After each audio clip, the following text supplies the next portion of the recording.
Hasil kesimpulan dari persidangan ini apa ini, Pak? Ya kalau diminta kesimpulan ya Yulian Mono harus tersangka. Itu aja. Dua kata, Yulian Mono tersangka. Kenapa, Pak?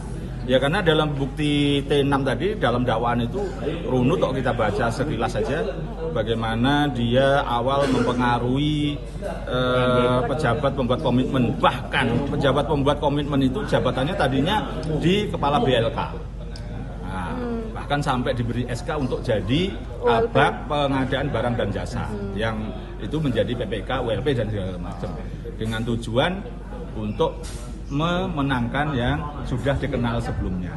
Bahkan si pemborong ini yang tidak memenuhi syarat itu sebenarnya ketahuan tidak memenuhi syarat karena gugur di tendernya, itu sudah melakukan menghadap ke rumah dinas. Jadi perannya udah mulai awal itu sudah ingin mengarahkan bahwa pemenangnya ini. Bahkan di kemudian ketika tender yang bersangkutan tidak memenuhi syarat itu gagal semua loh. Dinyatakan gagal karena tidak memenuhi syarat semua. Termasuk si PT MAM itu. Nah, terus rekomendasinya tender ulang. Itu kan dari panitia. Nah, tapi nyatanya tidak ada tender ulang dan langsung menang diunggah di ULP LPSE diunggah bahwa pemenangnya itu. Nah, itu tidak memenuhi syarat tetap dimenangkan. Itu ada dugaan peran Yulian Mono karena di situ sudah dari ULP aja menyatakan gagal kok malah di pemenang. Terus kedua, ada peran berkaitan dengan aliran uang. Di dakwaan tadi ada 500, ada 2,5, ada 2 miliar. Jadi ketika sebelum tender 500, setelah tender selesai mulai ada uang 2 miliar sama 2,5 dalam dakwaan tadi. Terus kemudian dalam dakwaan. Terus kemudian dalam penyidikan pun saya konfirmasi kepada saksi tadi juga menyatakan demikian. Peran-peran itu minimal ada 2 mempengaruhi, terus kemudian menerima aliran. Terus kemudian saya sih melihatnya nanti seperti apa kita tunggu. Maka saya tadi juga apakah Yulian Mono akan dijadikan saksi begitu, kurang itu aja sih. Tapi ada 2 peran sentral di situ. Yulian Mono menurut saya ya harus jadi tersangka. Karena mempengaruhi aja udah salah. Soal nggak menerima uang itu no problem. Karena nyatanya juga ada dugaan korupsi di proyeknya. Nah, tendernya tidak memenuhi syarat, paksakan, terus ada dugaan korupsinya yang nilainya 10 miliar sekian.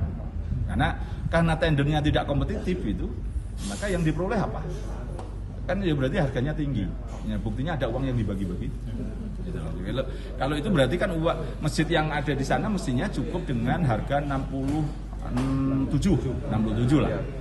Nah, gitu loh. Kalau ada sisa 10 ya bisa untuk bangun jembatan dan jalan pojok-pojokan kan. Mas Boy, apakah surat dakwaan yang menyebut nama aliran dana dan lain sebagainya itu bisa menjadikan sebuah dasar untuk menetapkan Yulian Mono sebagai tersangka?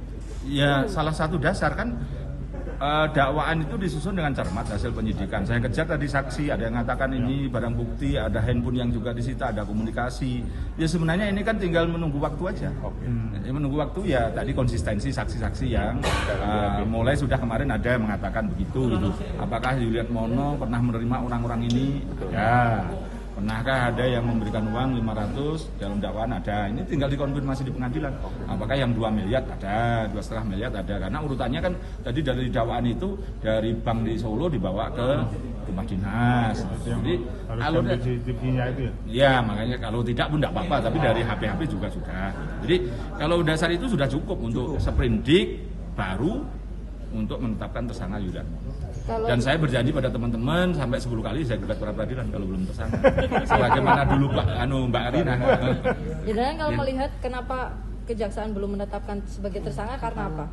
Ada dugaan karena apa? Ya karena ada satu surat edaran itu kan memang untuk hati-hati kalau menyangkut DPR. Ya wajar lah gitu daripada nanti sudah bikin rame ya kira-kira kayak KPK lah makan bubur dari pinggir. Ya oke lah.